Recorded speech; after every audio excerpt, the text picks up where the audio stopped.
สดจังเมื่อได้พี่น้อง2 คนนี่นะ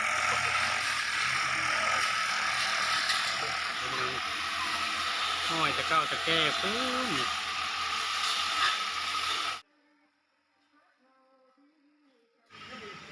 กราบทักทายสบายดีพ่อแม่พี่น้องเบิร์ดทุกคนนะมื้อนี้ก็ไม่ต้องบ่าวขัดเพราะได้น้อยคือเก้ามื้อนี้บ่าว15ทุกคนไปเบิ้งเขาเสียงาอยู่ที่วัดของอยู่บ้านบ่าวเองเนาะวัดบ้านดุจพน้องของเฮาเดี๋ยวเฮาจะไปเบิ้งว่าเขาเฮ็ดแนวเลื่อนนี่นะหลายคนจำเลื่อนเขาสามัคคีกันจำเลื่อนแถวบ้านเฮาเดี๋ยวเฮาสิไปเบิ้งกันเลยป่ะพี่น้อง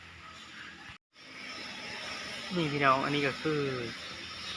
เขาอันนี้ที่เป็นเขาตับแล้วพี่น้องเขาใช้จากตับงาอ๋อนี่พี่น้องคนกระลายจะได้นี่ปลูกคนนางอยู่ภูเทาภูแก่มันจะมีเนาะแต่ว่าสิพาไปเบิ่งบรรยากาศนะมีผู้เต้ผู้สาวนั่นได้เนาะ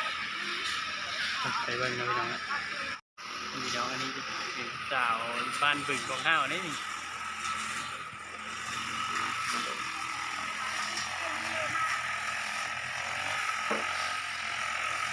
โสดจังเมื่อได้พี่น้อง2 คนนี่นะ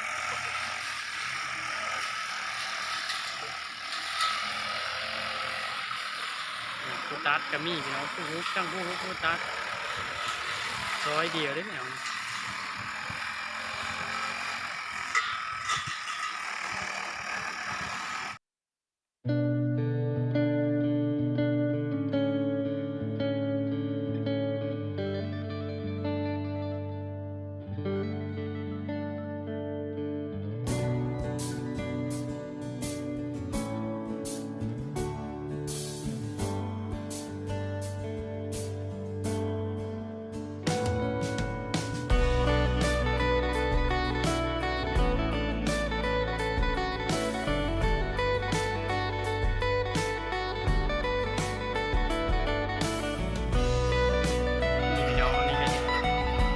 วัดเลยเนาะนี่เป็นกลางวัดมีคนกันหลายทั้งเด็กน้อยกับคนใหญ่พี่น้องอันนี้จะเป็นหัวแยกนี่พี่น้องหัวแยกบ้านบ่าวที่มืดเลยนะ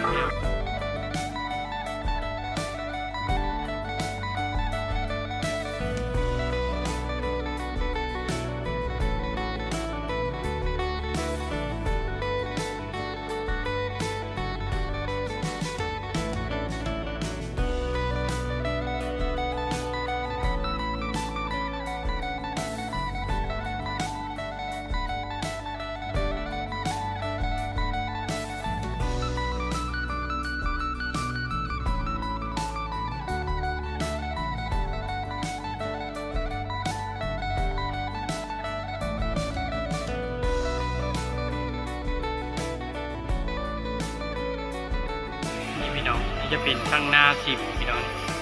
เป็นเบอร์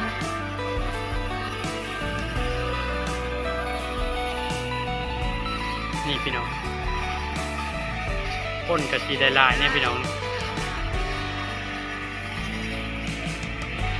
ข้างพ่นจะเป็นซี่พี่น้องน้ำข้างกระมานี่จะเป็นฟันจะเก้าเลยพี่น้องนี่จะเป็นห้อยกระบ้าอยู่ข้างใน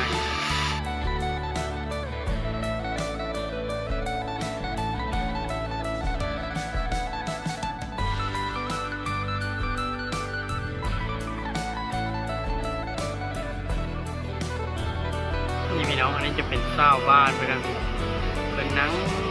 เศร้าพักเมยนี่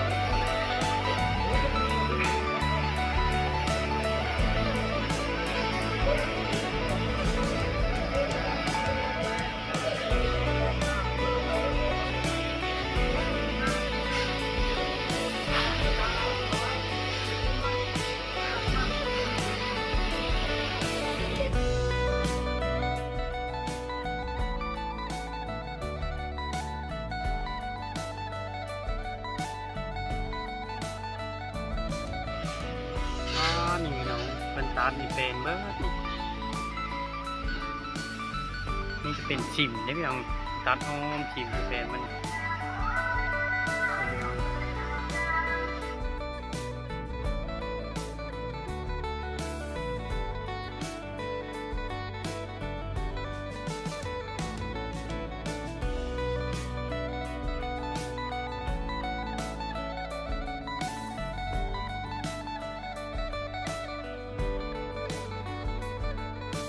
สี่บ้านว่าวนี่คักนี่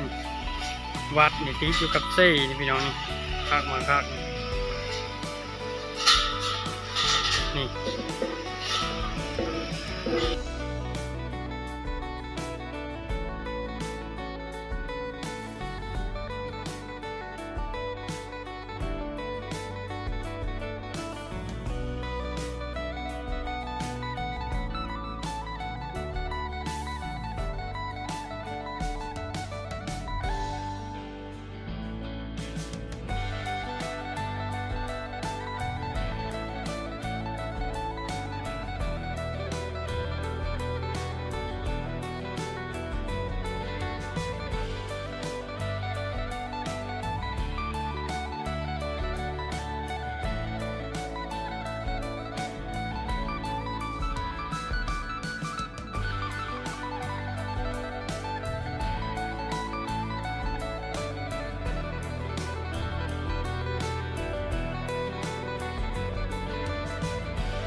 การจบเพลงเท่านี้นะพี่น้องการถ่ายรีวิวเอาสีหญ้าวัดนะพี่น้องเพื่อกะกี่โมงข้าวนี้นะฝากพ่อแม่พี่น้องกดไลค์กดแชร์กดติดตามเพื่อเป็นกำลังใจให้บ่าวให้คลิปต่อๆไปนะพี่น้องขอเข้าใจ